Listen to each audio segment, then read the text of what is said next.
Buen día, hermanos.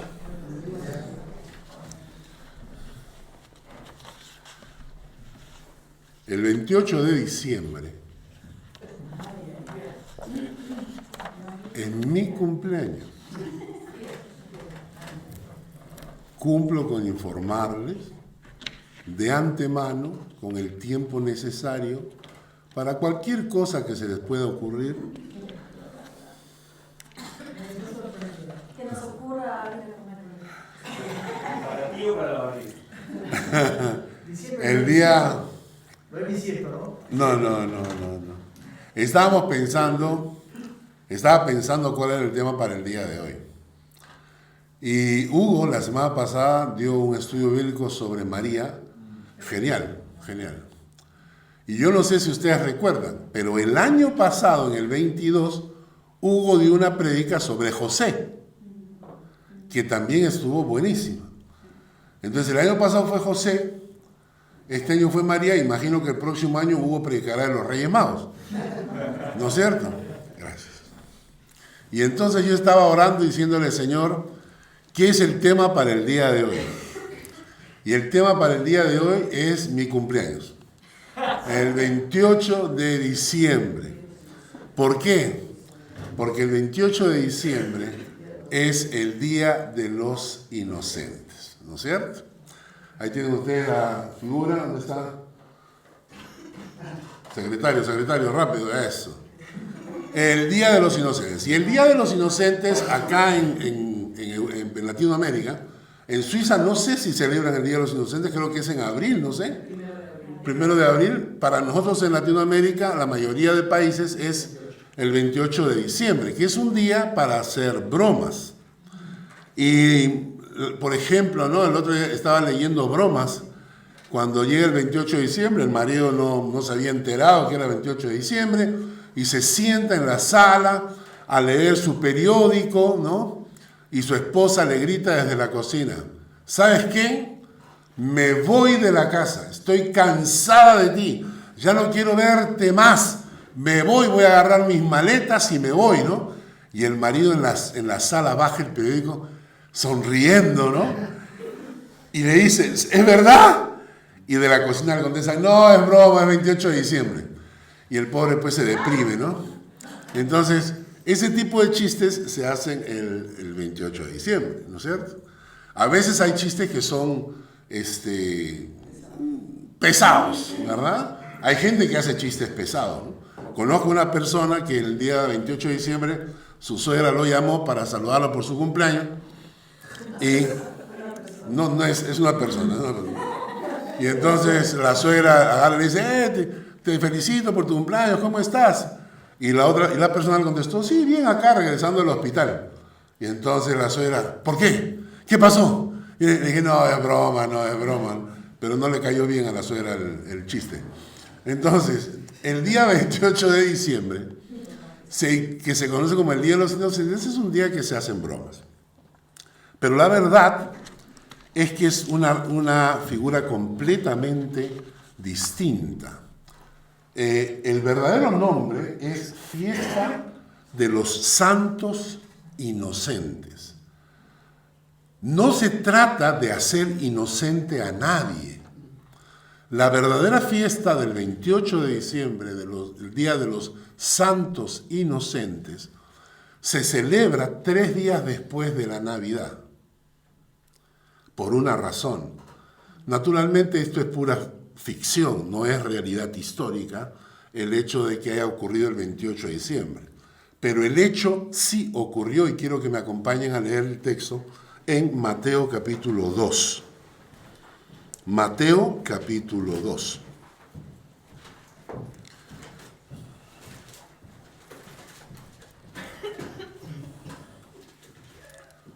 ¿Ya lo tienen? Mateo capítulo 2, del versículo 1 en adelante.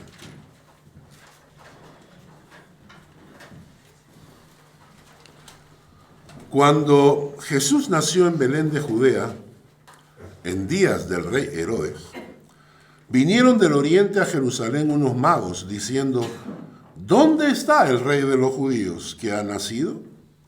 porque su estrella hemos visto en el oriente y venimos a adorarle.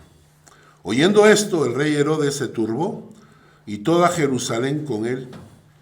Y convocados todos los principales sacerdotes y los escribas del pueblo, les preguntó dónde había de nacer el Cristo. Ellos le dijeron, en Belén de Judea, porque así está escrito por el profeta. Y tú, Belén, de la tierra de Judá, no eres la más pequeña entre los príncipes de Judá, porque de ti saldrá un guiador que apacentará a mi pueblo. Esta es profecía del profeta Miqueas, 700 años antes de Cristo. Entonces Herodes, llamando en secreto a los magos, indagó de ellos diligentemente el tiempo de la aparición de la estrella. Y enviándolos a Belén les dijo, id allá y averiguad con diligencia acerca del niño. Y cuando le halléis, hacédmelo saber para que yo también vaya y le adore. Ellos, habiendo oído al rey, se fueron. He aquí la estrella que habían visto en el oriente iba delante de ellos hasta que llegando se detuvo sobre donde estaba el niño. Al ver la estrella se regocijaron con muy grande gozo y al entrar en la casa vieron al niño con su madre María y postrándose lo adoraron y abriendo sus tesoros le ofrecieron presentes, oro, incienso y mirra. Toman ustedes nota de que cuando llegaron aquí, o sea, se les conoce como los 3 reyes magos, pero ustedes saben que no eran 3, no eran reyes y no eran magos. Pero cuando ellos llegaron, ellos ya no estaban en el pesebre, estaban en la casa. Estaban en una casa, ¿no? En el versículo 12, pero siendo avisados, aquí viene la cosa, pero siendo avisados por revelación en sueños que no volviesen a Herodes, regresaron a su tierra por otro camino. Siendo avisados por revelación en sueños que no volvieran donde Herodes. ¿Por qué razón? ¿Por qué razón? O sea, Dios les revela a estos sabios de Oriente que no regresen a donde Herodes. Dios sabe algo de antemano. Después que partieron ellos, versículo 13, he aquí un ángel del Señor apareció en sueños a José y dijo, levántate y toma al niño y a su madre y huye a Egipto.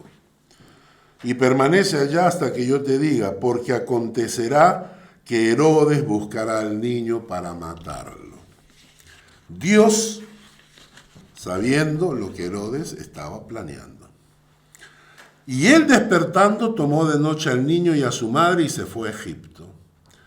Y estuvo allá hasta la muerte de Herodes, para que se cumpliese lo que dijo el Señor por medio del profeta cuando dijo, de Egipto llamé a mi hijo. Herodes entonces, cuando se vio burlado por los magos, se enojó mucho y mandó matar a todos los niños menores de 2 años que había en Belén y en todos sus alrededores, conforme al tiempo que había inquirido de los magos. Entonces se cumplió lo que fue dicho por el profeta Jeremías cuando dijo, voz fue oída en Ramá, grande lamentación, lloro y gemido, Raquel que llora a sus hijos y no quiso ser consolada porque perecieron. Entonces, el Día de los Santos Inocentes, el Día de los Santos Inocentes en realidad no recuerda, no es un día para hacer bromas, ¿no? No es la idea de hacerle inocente a nadie. El Día de los Santos Inocentes es el recuerdo de la matanza que ocurrió por orden de Herodes cuando se ordenó matar a todos los niños menores de 2 años con el objetivo de matar al rey de los judíos que había nacido. Noten ustedes cómo con el tiempo va cambiando la historia, ¿no? O sea, lo que empezó celebrando una matanza, para recordar una matanza, hoy en día ha sido totalmente banalizado. totalmente banalizado y ahora se trata de, ¿qué cosa? Hacer chistes, hacer bromitas, ¿no es cierto?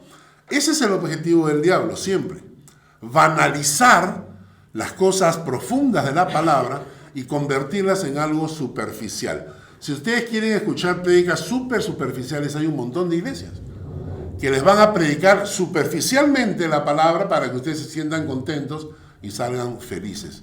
La gente no está contenta muchas veces cuando vienen a la iglesia. Ayer me decía Hugo que la gente que escucha las prédicas de la iglesia dicen que aquí predicamos muy duro, que aquí no predicamos, que la gente que escucha se siente muy, a veces herida, ¿no? Dolida, ¿no es cierto?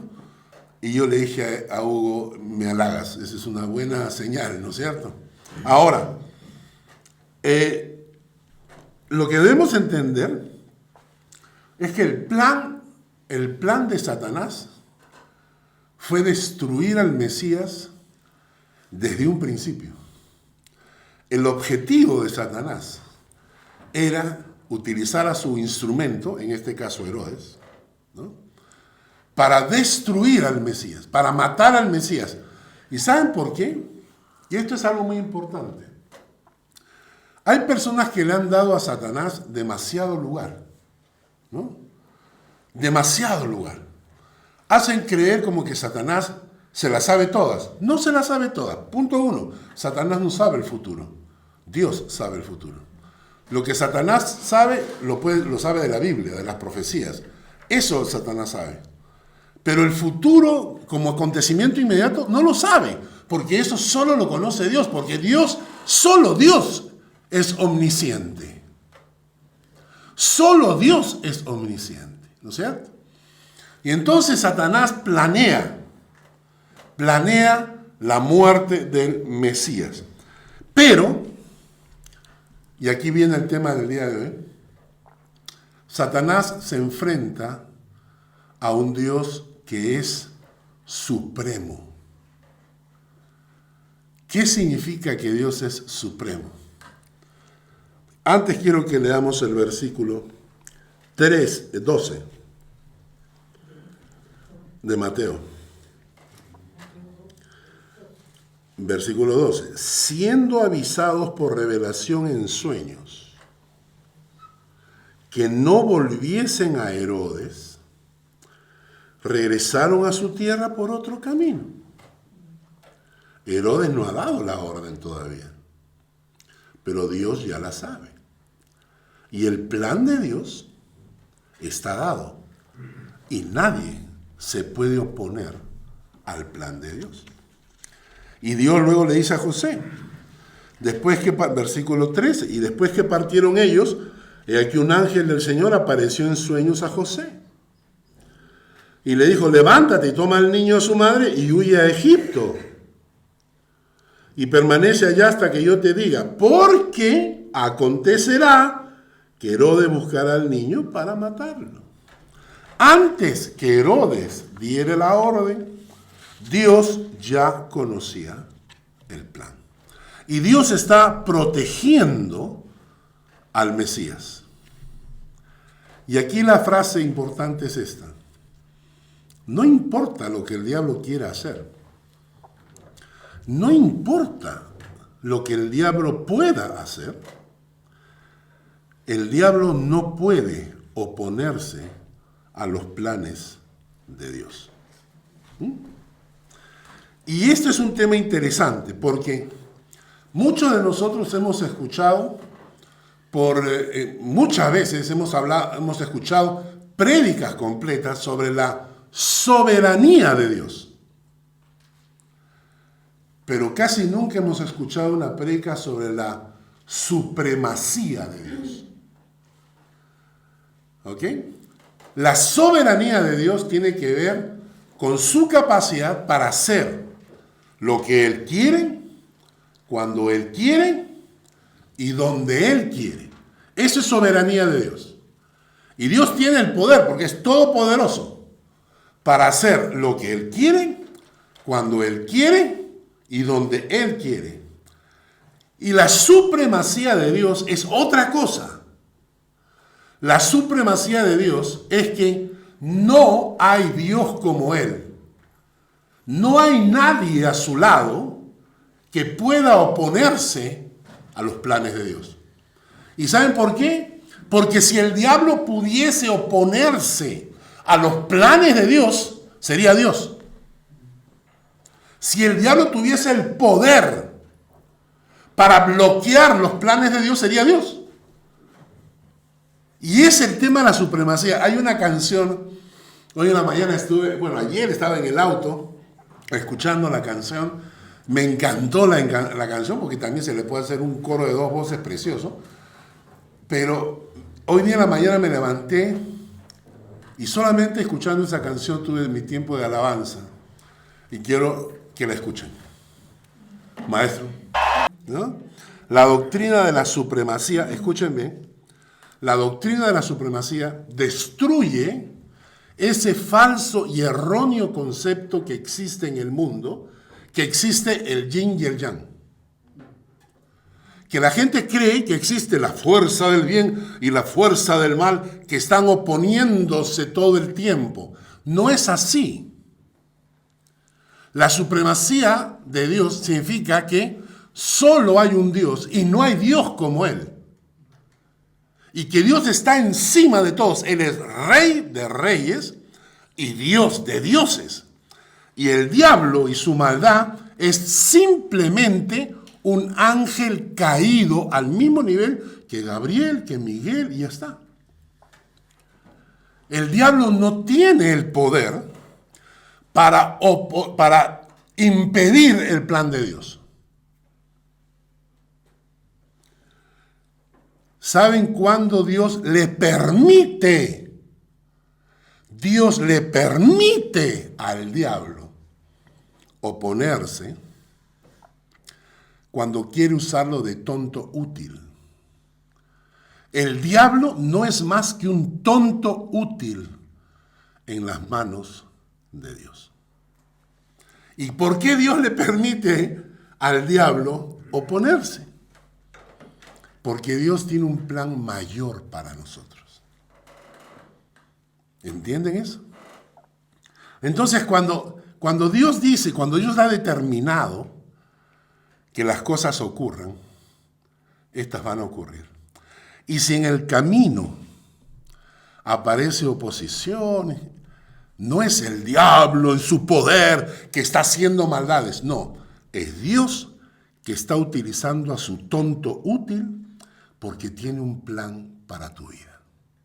Porque quiere forjar tu carácter, porque quiere despertarte, porque te has enfriado en la fe, porque necesita moverte, porque lo que está viniendo no es lo mejor y Dios quiere bloquearlo. Y cuando nosotros empezamos a creer en la supremacía de Dios, ahí empiezas a entender versículos como que todos tus cabellos están contados. Vamos a leer ese texto en Mateo capítulo 10, versículo 29 al 31. Mateo capítulo 10, versículo 29 al 31. Dice Dios: ¿no se venden 2 pajarillos por un cuarto? Con todo, ni uno de ellos cae a tierra sin vuestro Padre, sin la voluntad de vuestro Padre. Pues aún vuestros cabellos están todos contados. Así que no temáis, no temáis. Más valéis vosotros que muchos pajarillos. El diablo no puede hacer que ni siquiera uno de tus cabellos se caiga. Dios tiene contados todos tus cabellos. En algunos casos, para Dios debe ser más complicado, ¿no? Contar los pelos a Fanny, por ejemplo, ¿no? En otros casos es más fácil, ¿no? Cuando se nos va descosiendo el gorro, entonces ya Dios tiene menos pelo que contar. Pero la supremacía de Dios significa que ni siquiera un cabello tuyo puede ser tocado por el diablo, si Dios no lo permite. Cuando viene la historia de Job, hay una frase que a mí me impacta. Vamos a buscar en Job, capítulo 1, para que vean ustedes lo que ocurre con nuestras vidas cuando estamos a los pies del Señor.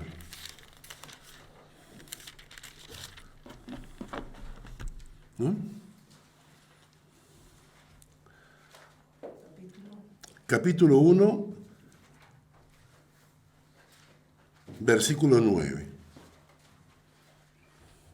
Satanás, a ver, vamos a esperar que lo encuentren.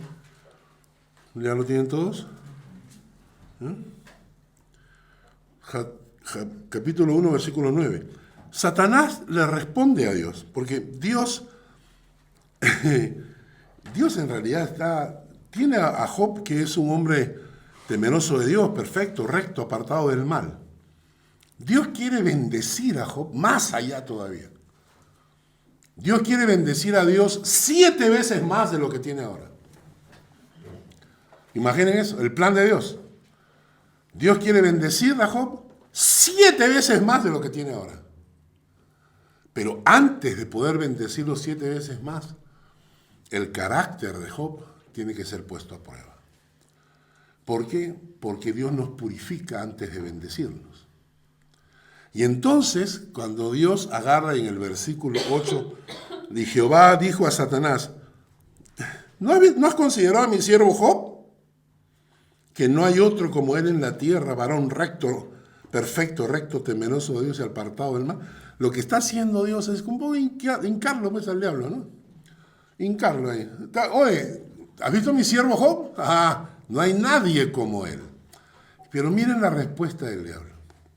Dice, respondiendo Satanás a Jehová, dijo, ¿acaso teme Job a Dios de balde? ¿Acaso teme Dios a Job de balde? Y miren esta frase que se aplica a tu vida y a la mía. ¿No le has cercado alrededor a él y a su casa y a todo lo que tiene? ¿Y al trabajo de sus manos has bendecido? ¿Has dado bendición? Por tanto, sus bienes han aumentado sobre la tierra. Me impacta la frase del diablo. Has cercado. Has puesto un cerco de protección alrededor de Job. Implícitamente el diablo está diciendo, yo no puedo tocarlo. Yo no puedo tocarlo. Porque el cerco de Dios te cubre. El cerco de Dios cubre a tu familia, a tus hijos. El cerco de Dios te cubre. Y el diablo no puede tocarte. Supremacía. Dios está por encima de todo y de todos. Y entonces agarra y el diablo le dice, pero si le quita su protección, vas a ver cómo te maldice. Y entonces Dios le permite y le dice, quítaselo, te lo voy a quitar, te voy a dar permiso. El diablo se cree muy sabio, pero siempre es el tonto útil de Dios. Y empieza a probar el carácter de Dios, de Job. ¿Por qué? Porque viene bendición después 7 veces. La supremacía de Dios. Vamos a leer 1 Crónicas, capítulo 29.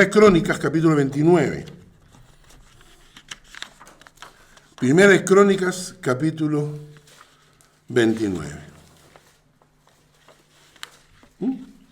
Versículos 11 al 13. Y este es el versículo.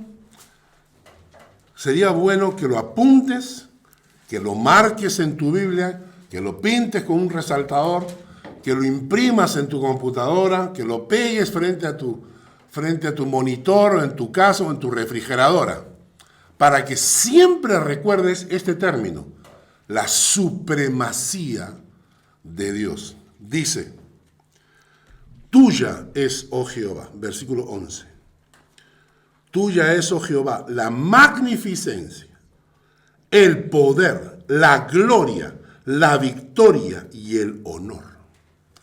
Y todas las cosas que están en los cielos y en la tierra son tuyas. Tuyo, oh Jehová, es el reino. Tú eres excelso sobre todos. Las riquezas y la gloria proceden de ti. Tú dominas sobre todo. En tu mano está la fuerza y el poder, y en tu mano el hacer grande y el dar poder a todos. Ahora pues, Dios nuestro, nosotros alabamos y loamos tu glorioso nombre. Y esta expresión, este texto, se aplica exclusivamente a Dios. Así que cuando alguien te diga, sí, que en el universo están la fuerza del bien y la fuerza del mal que están luchando permanentemente, no, no es así. Hay solo una fuerza, la de Dios. Y hay un tonto útil que es el diablo. Interesante porque cuando leen Apocalipsis, el final del diablo ya es inminente, reúne a las naciones. Nunca parece que Dios pelea con él. Manda a sus ángeles. Miguel, que es el luchador. Gabriel es el mensajero. Miguel es el que se enfrenta al diablo. ¿Por qué? De igual a igual. Un ángel de Dios con un ángel caído. Pero el diablo nunca estará a la altura de Dios, ni siquiera para oponerse. Para impedir los planes de Dios. Se opone cuando Dios se lo permite, pero no puede impedir los planes de Dios porque Dios es supremo. Vamos a leer Segunda de Crónicas, capítulo 20.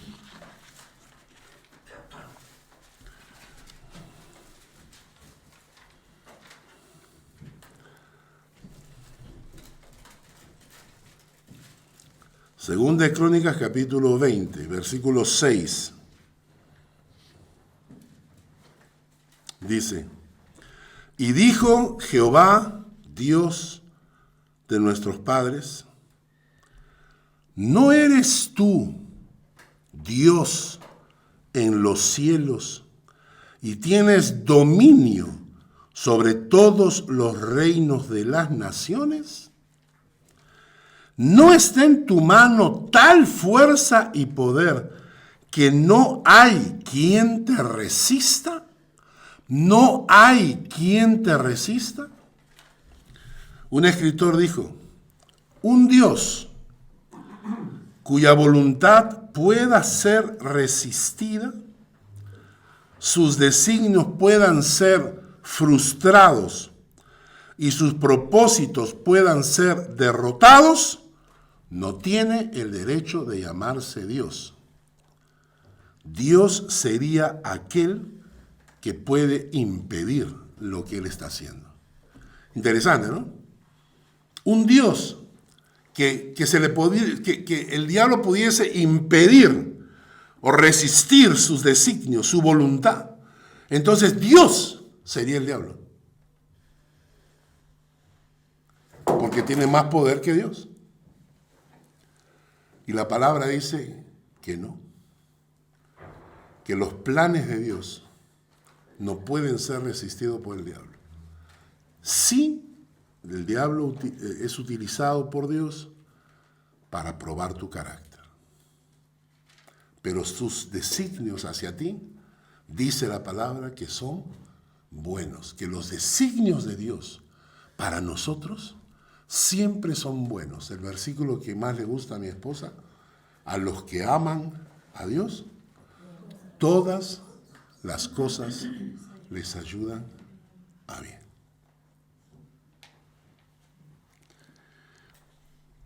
Vamos a leer un texto en Colosenses, porque muchas veces hay iglesias, y lamentablemente el día de ayer conversábamos con Hugo, lamentablemente pocas personas tienen el conocimiento de las doctrinas fundamentales. Estamos llevando este estudio de doctrinas fundamentales y Hugo me dice, son verdades que nunca había escuchado. La verdad es que la mayoría de creyentes no tienen esas doctrinas básicas para darse cuenta de los tremendos errores que se predican en las iglesias. Uno de esos grandísimos errores fue una doctrina que saturó un montón de iglesias durante años: la guerra espiritual. La guerra espiritual era una doctrina metida en un montón de iglesias. Estábamos en lucha contra el diablo. Venía un grupo de música de rock para hacer un concierto en un estadio y entonces los cristianos hacían una batalla, una lucha espiritual para bloquear, para atar al diablo, para impedir el concierto. Nunca podían impedir el concierto. Y después de atar al diablo y volverlo a atar y todo, el diablo se desataba la siguiente semana y había que volverlo a atar. Hay que reconocer cuando el estafador es inteligente, ¿no es cierto? Hay gente que son estafadoras, pero son burros. Pero hay que reconocer, cuando un estafador es inteligente, hay que reconocerlo. Y entre estos estafadores inteligentes está la Ana Méndez, esta predicadora que pide dinero por todas partes, y logró conseguir $1 millón para ir ella con todo su séquito para atar al diablo desde la cumbre del Everest. Y los pelmazos le dieron dinero. Claro que cuando llegó al Everest resulta que había una tormenta impresionante, los helicópteros no subían, así que tuvo que atarlo desde abajo nomás. ¿No sé? Y después consiguió $1 millón para atar a las fuerzas de maldad debajo del mar. Y le dieron $1 millón. Y se fue con su gente buceando, se metieron abajo a atar a los espíritus. O sea, la buceada más cara de la historia. Hay que reconocer que es muy hábil para estafar a la gente, ¿no? Pero noten ustedes esto, este concepto de la guerra espiritual parte de una mentira. Parte de una mentira de que estamos en guerra contra el diablo. Y no estamos en guerra porque Cristo le quitó el poder al morir en la cruz. Vamos a leer Colosenses, capítulo 2, versículo 13 al 15. Colosenses, capítulo 2, versículos 13 al 15.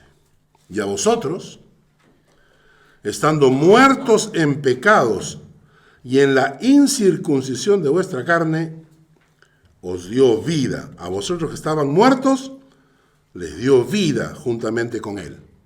¿Cómo les dio vida? Perdonándoos todos los pecados, anulando el acta de los decretos que había contra nosotros, que nos era contraria, quitándola de en medio y clavándola en la cruz. Y el versículo 15. Despojando a los principados y a las potestades, los exhibió públicamente, triunfando sobre ellos en la cruz. Efesios.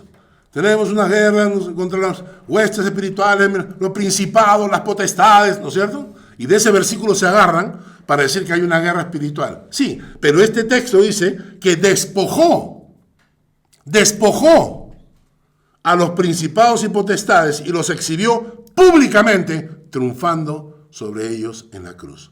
No hay batalla, hay victoria. Para los que no entienden esta frase del versículo 14, anulando el acta de los decretos que había contra nosotros, que nos era contraria, y quitándola de en medio y clavándola en la cruz, les explico. En la época de los romanos, cuando alguien quebrantaba una ley y era declarado culpable, lo metían a la cárcel.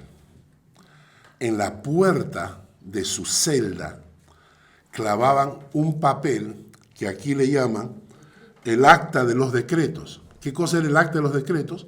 Era un acta donde se establecía todos los delitos que habías cometido y la sentencia que habías cometido. Y ese papel se quedaba ahí durante tu tiempo que estabas en la cárcel. Y cuando se cumplía tu condena, se ponía un sello encima que decía Tetelestai, que significa la deuda ha sido cancelada. Cuando Jesús muere, y se traduce la palabra consumado es, esa palabra en griego es tetelestai. No está diciendo consumado es, está diciendo la deuda está cancelada. El acta de decretos, donde estaban todos mis pecados escritos, donde estaban todos mis delitos escritos, Jesús tomó el acta de los decretos, la clavó en la cruz y pagó por ella. Y yo quedo libre de esa acta de los decretos. Por eso, como decía Bern, obtenemos vida eterna. Y no porque seamos los mejorcitos ni los buenitos de la historia, sino porque Jesús clavó mis pecados en la cruz, en esa acta de los decretos, la clavó en la cruz y pagó por ella. Y entonces, al hacer eso, Jesús vence a los potestados y las principales del universo. Y dice acá el texto fuertísimo, dice, despojó a los principados y a las potestades y los exhibió públicamente triunfando sobre ellos en la cruz. Esto, hermanos, es porque Dios es supremo y no solo soberano, sino supremo, y porque no hay nadie, no hay un Dios semejante, no hay un poder a su lado que sea capaz de oponerse a los planes de Dios. Cuando entendemos esto, la perspectiva de nuestras vidas cambia. Primero,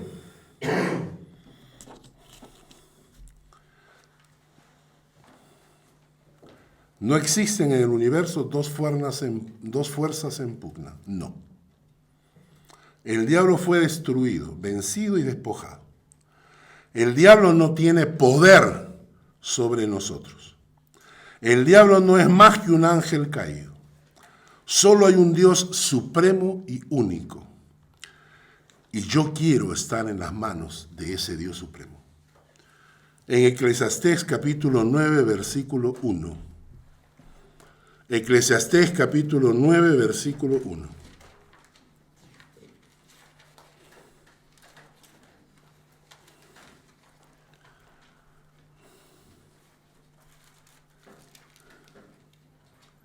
Eclesiastés 9:1. Ciertamente he dado mi corazón a todas estas cosas, escribe el sabio Salomón, para declarar todo esto, que los justos y los sabios y sus obras están en las manos de Dios. Yo estaba terminando de escribir el sermón y yo le dije, Señor, tú eres supremo, estás por encima de todo. Definitivamente, yo, mi familia, mis hijos, todo lo pongo en tus manos. No hay nadie que pueda hacerme absolutamente nada mientras esté en las manos de Dios. Cuando Jesús habla de las ovejas, ¿no? Dice, nadie las puede arrebatar de mi mano. Y si en algún momento vienen problemas y dificultades, es porque Dios quiere mejorar mi carácter. Ahora, algunos de nosotros vamos a necesitar mucho trabajo. Otros probablemente, quizás ustedes necesiten menos trabajo, pero yo creo que Dios todavía tiene que trabajar mucho en mi corazón. Pero como estoy en las manos de un Dios supremo, descanso. Otro versículo que quiero que leamos. El Salmo 91, que lo estudiamos hace un tiempo atrás. Yo quiero vivir bajo el abrigo y la sombra de un Dios supremo. Salmo 91, versículo 1.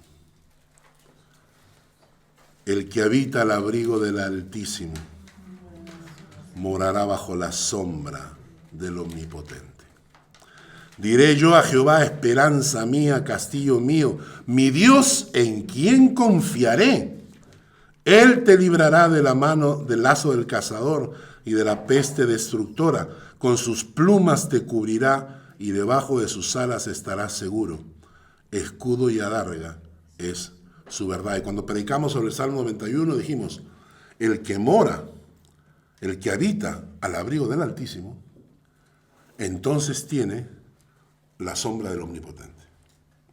Y que nosotros teníamos que preocuparnos de vivir bajo la sombra del Altísimo, al abrigo del Altísimo, para que de esa manera nos cubra la sombra del Omnipotente. Otro texto, Salmo 121. Si Dios es supremo y nadie se puede oponer a su voluntad, entonces yo quiero entregarle y confiarle mi vida y la de mi familia. El Salmo 121, que es una canción conocida. Versículo 1. Alzaré mis ojos a los montes. ¿De dónde vendrá mi socorro? Mi socorro viene de Jehová, que hizo los cielos y la tierra. Y no dará tu pie al resbaladero, ni se dormirá el que te guarda. He aquí, no se adormecerá ni adormirá el que guarda a Israel. Jehová es tu guardador. Jehová es tu sombra a tu mano derecha. El sol no te fatigará de día ni la luna de noche. Jehová te guardará de todo mal. Él guardará tu alma. Jehová guardará tu salida y tu entrada desde ahora y para siempre. Díganme si a este Dios, que es un Dios supremo, no vale la pena rendirle la vida. ¿Ah? Por último, voy a terminar diciendo que cuando tú descansas porque crees que Dios es supremo, crees en la supremacía de Dios, tu corazón se llena de paz. Isaías 26:3.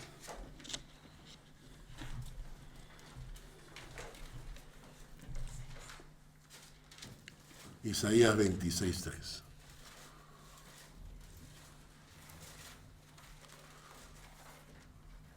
Tú guardarás en completa paz a aquel cuyo pensamiento en ti persevera. ¿Por qué? Porque en ti ha confiado. Tú guardarás en completa paz a aquel cuyo pensamiento en ti persevera, porque en ti ha confiado. La supremacía de Dios es una de las doctrinas que nos traen más paz al corazón. Y eso ni Herodes lo sabía, ni el diablo lo quiere entender. Y cuando quisieron matar al Señor, la supremacía de Dios dijo, a mí no se me opone nadie. Así que le dijo a los reyes magos, ábranse, váyanse nomás, ¿no? Y no vayan donde Herodes, porque Herodes va a querer matar al niño. Y cuando le habla a José, le dice, váyanse a Egipto, hasta que el gordo ese se muera. Y así fue, los mandó a Egipto. La Navidad, hermanos, no se trata de un niño naciendo en el pesebre. La Navidad recuerda la obra de Dios para salvar a la humanidad. Y un Dios supremo no permitió que el diablo impidiese el plan de salvación. ¿Por qué? Porque Dios es supremo. Y el diablo, su tonto útil. Descansen en el Señor. Descansen y recuerden que Dios es supremo. Ahora, todos estos versículos, yo les digo, apúntenlos, vayan a casa y memorícenlos. ¿Saben por qué? Porque la palabra de Dios es la herramienta que el Espíritu Santo va a usar en tus momentos críticos, en tus momentos duros. Hablábamos con mi hijo, hablamos con mi esposa, que cuando ellos tuvieron una operación, cada uno de ellos tuvo una operación y en ese momento te sientes solo. No hay nadie que esté a tu lado, ¿no? Y entonces, ¿qué haces? Viene la palabra de Dios que has guardado en tu corazón. ¿Y cómo se guarda la palabra de Dios? Memorizando. Y nadie memoriza así nomás. Tienes que ser disciplinado. Escribe una tarjeta, ponlo en tu refrigeradora, ponlo en el techo de tu cama para que lo veas cuando te duermes. Cuando vas al baño, ponlo en el espejo. Entonces, cada vez que llegas lo lees y poco a poco va entrando. Primero entra tu consciente y después pasa a tu subconsciente y va limpiando toda la porquería que tenemos en el subconsciente. Se va limpiando por la palabra de Dios y eso va transformando tu carácter. Tú guardarás en completa paz aquel cuyo pensamiento en ti persevera. ¿Por qué? Porque en ti he confiado. Gracias, Señor, por esta mañana, por la palabra. Gracias por saber que eres supremo. No solamente eres soberano, eres supremo. Y ni el diablo ni nadie se pueden oponer a ti. Gracias, oh Dios, porque tú eres el Rey de los reyes y el Señor de los señores, el Dios de dioses, y no hay un trono a tu lado, no existe ningún trono adicional. Eres tú el único sentado ante el trono. Y a tu costado, sentado tu Hijo Jesucristo, que enviaste a morir por nosotros en la cruz. Bendito tu nombre, Señor. Nuestras vidas, literalmente, Señor, queremos tirarlas, echarlas a tus pies, como los ancianos en Apocalipsis tiran sus coronas delante de ti. Queremos tirar nuestras vidas a tus pies, echarlas delante de tus pies, para que tú, en tu supremacía y en tu soberanía, cuides nuestras vidas, cuides de nuestros hijos, cuides nuestros trabajos, cuides nuestras familias, cuides de nosotros, porque el lugar más seguro en el universo es tus manos. En el nombre de Jesús.